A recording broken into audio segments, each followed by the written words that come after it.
कोमल अपने पति संजीव के साथ बहुत ही खुशी से रहती है। वो अनाथ होती है, उसका उसके पति के सिवा कोई नहीं होता है। वह बहुत पूजा पाठ करती है और साथ ही गरीबों की सहायता भी करती है। वो हमेशा गरीबों को भोजन, कपड़े, मिठाइयाँ सब देती है और दिल खोल के उनकी मदद करती है।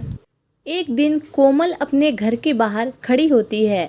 तब वो देखती है कि बहुत सारी औरतें अपने पति के साथ अपने मायके जा रही होती है। यह सब देख के कोमल बहुत दुखी हो जाती है, क्योंकि उसका कोई परिवार नहीं होता है, उसका कोई मायका नहीं होता है। वो रोते हुए घर में आती है और माता रानी से प्रार्थना करने लगती है और रोने लगती है। कोमल छठी माता को याद करती है। तभी वहाँ छठी माता प्रकट हो जाती है और वो कोमल से कहती हैं कि बेटी क्या हुआ, तुम रो क्यों रही हो? तब कोमल उनसे कहती है कि हे छठी मैया, आप तो सब कुछ जानने वाली हैं। आपको तो पता ही है मैं अनाथ हूँ, मेरा कोई मायका नहीं है। काश मैं अनाथ नहीं होती और काश मेरा भी मायका होता। इतना सुन के छठी माता उससे कहती हैं कि दुखी मत हो बेटी, मैं तुम्हें मायका दूंगी, लेकिन सिर्फ 2.5 दिन के लिए दूंगी। कल सुबह तुम घर से निकल जाना और चलते जाना, उसके बाद तुम्हें तुम्हारा मायका मिल जाएगा। इतना कह के छठी माता वहाँ से चली जाती हैं। उसके बाद कोमल अपने पति के पास जल्दी से जाती है और उनसे कहती है कि सुबह आप तैयार हो जाइएगा, क्योंकि मुझे अपने मायके कल जाना है।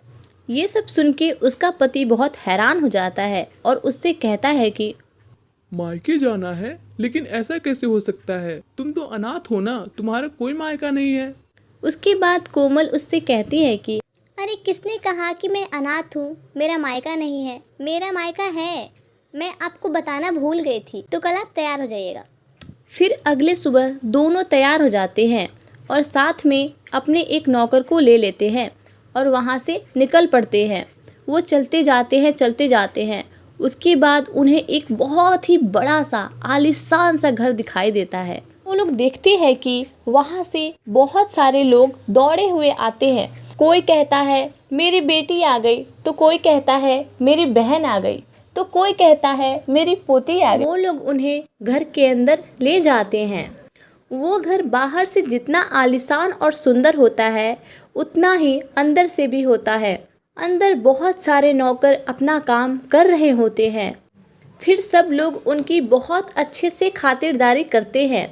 इतना खातिरदारी देख के इन दोनों के तो खुशी का ठिकाना ही नहीं होता है। फिर आखिरकार 2 दिन पूरे हो जाते हैं। कोमल को छठी माता का 2.5 दिन का मायका वाला बात याद आ जाता है।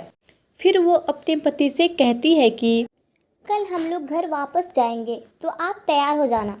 फिर उसका पति उससे कहता है कि कल क्यों, इतनी जल्दी क्यों? मैं तो यहाँ 9 दिन रह के जाऊँगा।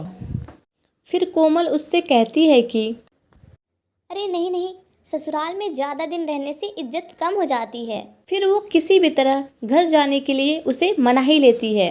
उसके बाद वो लोग घर के लिए निकल पड़ते हैं। कुछ दूर जाने के बाद संजीव को याद आता है कि उसका एक सोने का ब्रेसलेट वहीं छूट गया होता है, जो उसे कोमल दी होती है।